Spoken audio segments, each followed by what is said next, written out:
Hello everyone, welcome to unit number 2, Elements of Music. This is the unit that you need to finish here at the end of the very first week, and in this unit there are several different topics. First one is rhythm and meter. Second is melody and melodic phrasing. We're also going to be looking at instrument tone color, or what's called instrument timbre. Musical expression is another lesson in this unit, as well as musical texture, or the word texture means the thickness in music. Here's a little bit more about each of these lessons.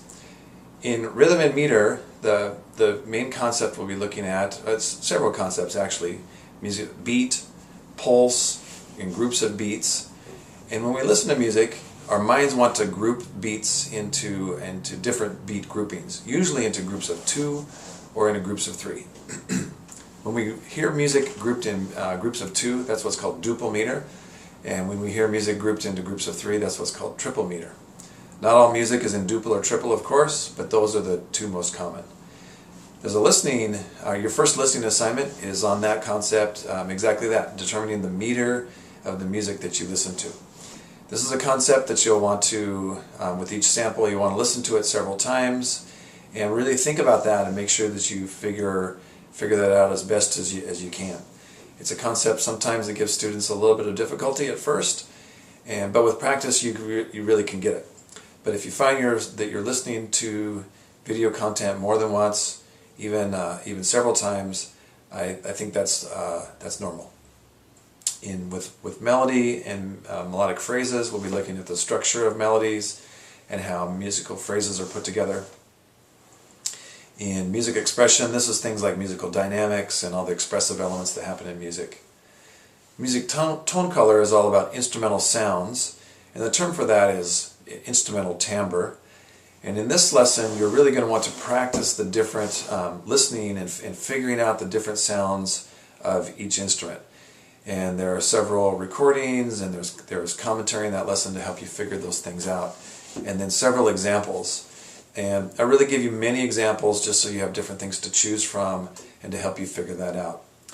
Pay attention in that lesson to some of the instrument pairings that are close to one another and that really sound quite a bit alike. For example, the trumpet and the French horn, in certain ranges of those instruments, they really sound very similar to one another. And you'll need to listen closely in order to figure out the difference. And there are several other pairings that are also kind of tricky. So just practice those things and get a good handle on that, because the figuring out what the instruments sound like is going to come back in future lessons in other units as well. In the lesson on musical texture, again, this has to do with the thickness of what you hear in the music.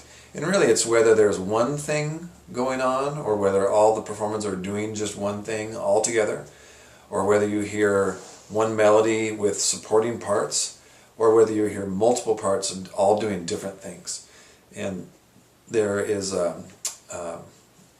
audio and some comment, plus this is in your textbook as well, for you to figure out what's going on with musical texture. Here in Unit 2, the chapters in the book are Chapter 2 and Chapter 3. And in this unit there are several activities to do. There are a couple reading quizzes, one for each of those chapters. There are a total of 3 listening assignments, a couple short reflection prompts where you just open up the tab into the assignment in Sakai and write back some answers to me. And then at the end of the unit there is a longer forum post where you'll post an essay to the people that are in your group and then respond back to your peers. This is an important unit here, unit number 2, Elements of Music, as these concepts keep coming back in future units. So do your best to do a great job in learning this content, and I hope you have fun. And let's get started with unit number 2.